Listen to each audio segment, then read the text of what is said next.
بسم اللہ الرحمن الرحیم۔ آپ نے سوال کیا ہے کہ اگر مسافر امام نے مقیم مقتدیوں کو 4 رکعتیں پڑھا دیں تو نماز ہوگی یا نہیں؟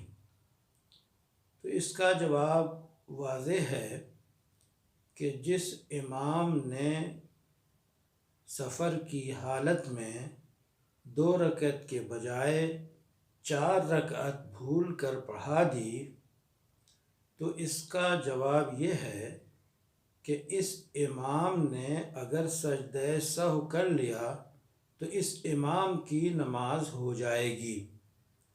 سجدہ سہو نہیں کیا تو سلام میں تاخیر ہونے کی وجہ سے اس پر سجدہ سہو واجب تھا اور نہ کرنے کی وجہ سے نماز نہ ہوئی۔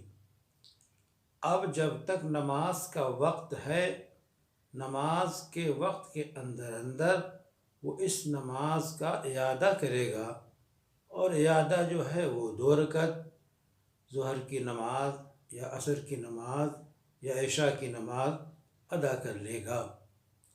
جن مقتدیوں نے جو اقامت کی حالت میں ہیں اور مقیم ہیں، انہوں نے اس مسافر امام کی اقتداء 4 رکعت نماز میں کی ہے تو ان کی نمازیں نہیں ہوں گی، اس لیے کہ 2 رکعت اس مسافر امام کی فرض ہیں اور 2 رکعت نفل ہیں۔